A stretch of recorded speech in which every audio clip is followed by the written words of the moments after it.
Why study the sanctuary? You know, the Bible is filled with mysteries and all kinds of wonders. One of the greatest revelations is hidden right in the sanctuary itself. So why did God command its construction? And what does it really reveal about Jesus Christ? How does it shape our understanding not only of prophecy, but also of salvation? Join us as we explore the significance of the sanctuary, its connection to Revelation, and how it guides us in these very final days.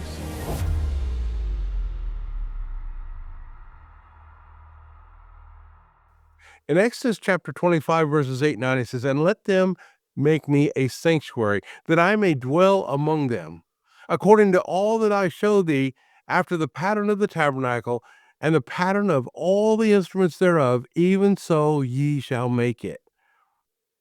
So why study the sanctuary, though? You know, I was raised in the Baptist church, and where the focus on the sanctuary was pretty much limited knowledge to, well, the Hebrews carried it around with them, and that was it. Interestingly, the Baptist church also tended to stand very clear of the book of Revelation. However, as I entered into adulthood, I began to study the book of Revelation, and I stumbled upon some really fascinating pieces of information that sparked my curiosity about the sanctuary.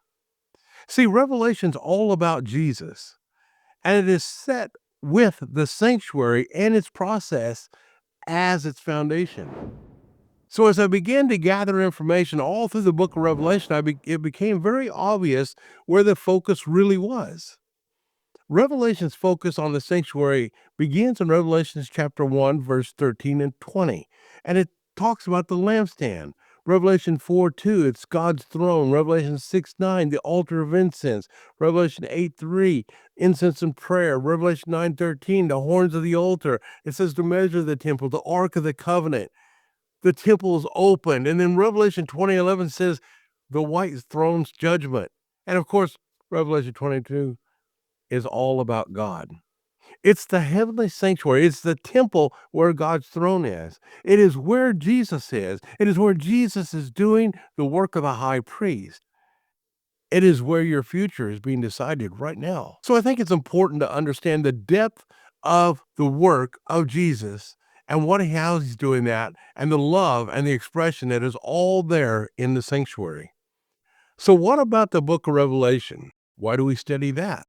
And of course, why study the sanctuary? See, the sanctuary is more than an ancient structure. It is a divine blueprint revealing God's love and his plan for redemption. Through its symbols and services, we see Jesus at the center interceding for us. So why study that? Because it leads us to a deeper understanding of Jesus and the work that he's doing for our salvation. This is the foundation of Revelation, the key to prophecy, and the assurance of our future with him.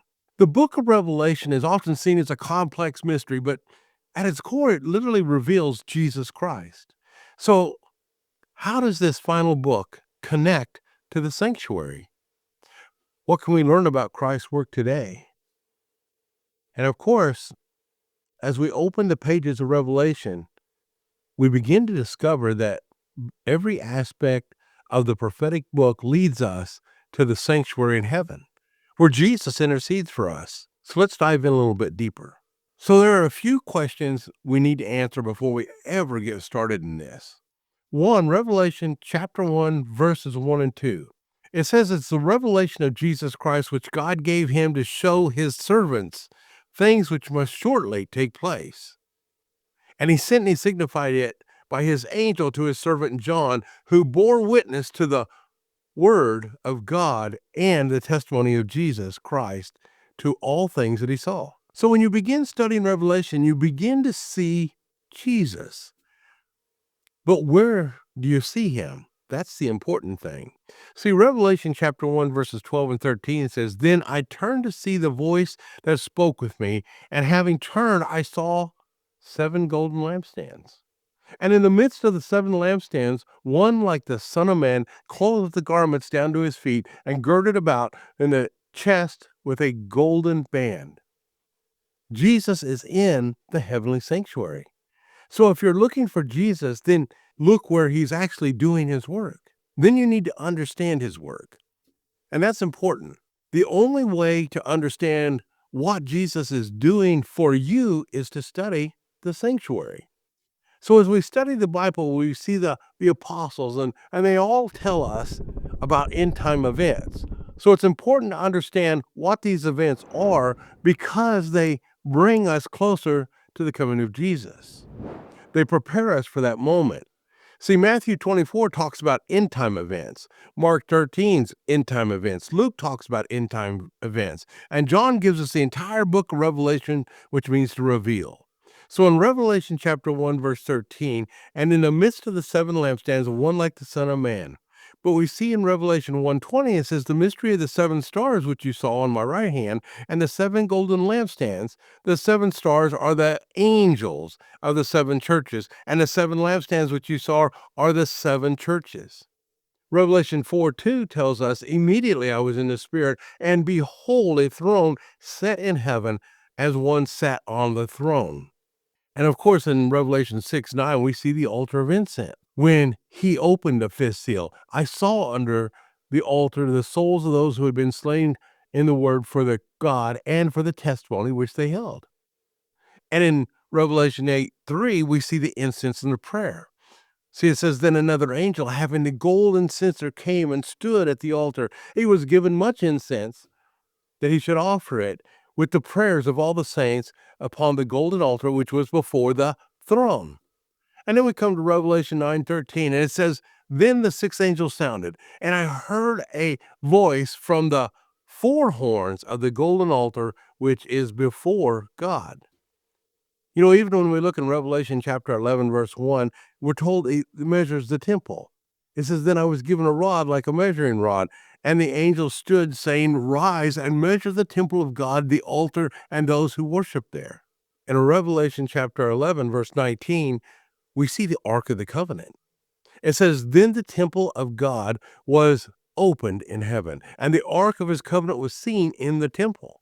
And we come to Revelations 14:15, and it says, and another angel came out of the temple, crying with a loud voice to him who sat on the cloud, thrust in your sickle and reap, for the time has come for you to reap, for the harvest of the earth is ripe. Verse 17 tells us, then another angel came out of the temple, which is in heaven, he also having a sharp sickle. Revelation 15:5 tells us that the temple is open. After all these things, I stood, and behold, the temple of the tabernacle of the testimony in heaven was opened. In Revelation 15:6, it says, and out of the temple came the seven angels, having the seven plagues, clothed in pure bright linen, and having their chests girded with gold bands.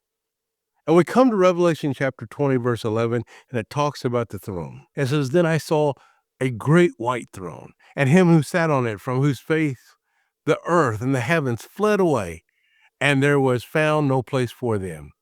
And we finally come to Revelation 22:1. We see the throne of God itself, and he showed me a pure river of water of life, clear as crystal, proceeding from the throne of God and of the Lamb. You know, as we look through all these, even when we look back at Revelation 9:13, we see the horns of the altar.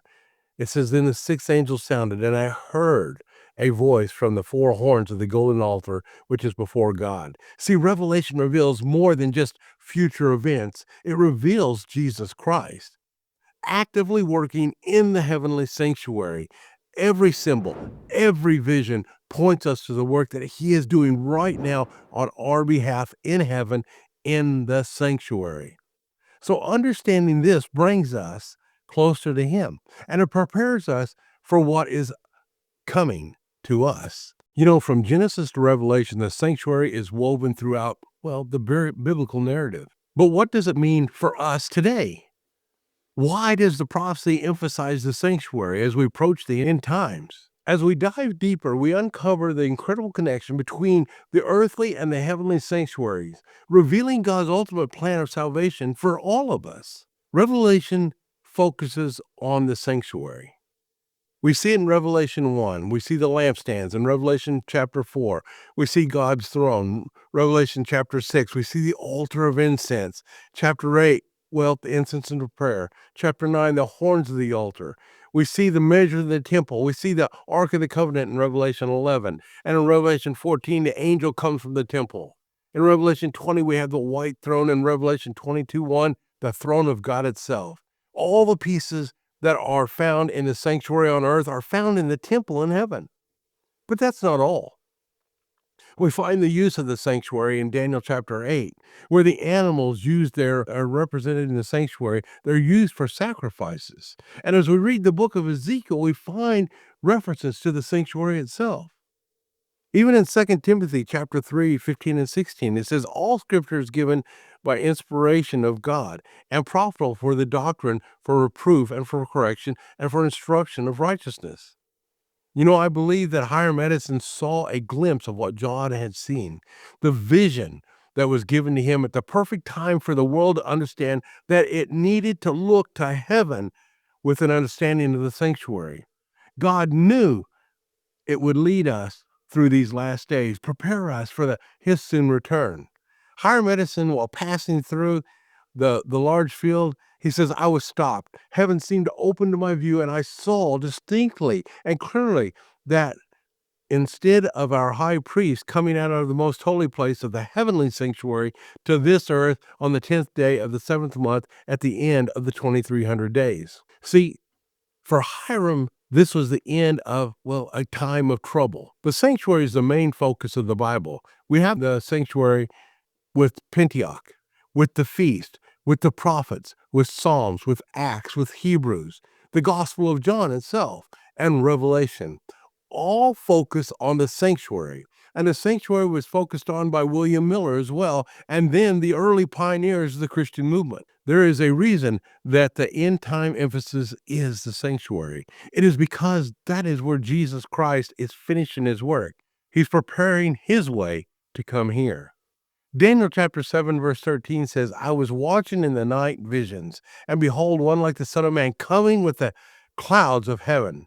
He came to the Ancient of Days, and he brought with him near before him. We have the scene of Christ entering the holy place, and we notice that he came to the Ancient of Days. See, he has to be entering into the most holy place. Here we have Christ entering into the most holy place, wrapped in a cloud, just as the priest would have been wrapped in the cloud of incense on the Day of Atonement. Here we see Jesus Christ as he approaches God in the most holy place before the Ark of the Covenant. But this time it's God's throne. In Daniel 7:14, it says, then to him was given dominion and glory and kingdom, that all people, nations, and languages should serve him. His dominion is everlasting dominion, which shall not pass away, and his kingdom the one which shall not be destroyed. And to him it was given. His dominion will never pass away. His kingdom is a kingdom that will never be destroyed. And he becomes the rock that is cut out without hands from Daniel chapter 2. Christ enters into the most holy place in a cloud. He comes to the Father, to the throne, wrapped in that cloud before he ever comes to earth on the cloud. The sanctuary is more than an ancient structure. It is a biblical blueprint of redemption. From the symbols and the sacrifices to the ministry of Christ in the most holy place, every detail points us towards the victory of Jesus as King. As we near the fulfillment of Bible prophecy, are we prepared to stand before God's throne? Now is the time to study. Now is the time to seek and to understand the truth of the sanctuary.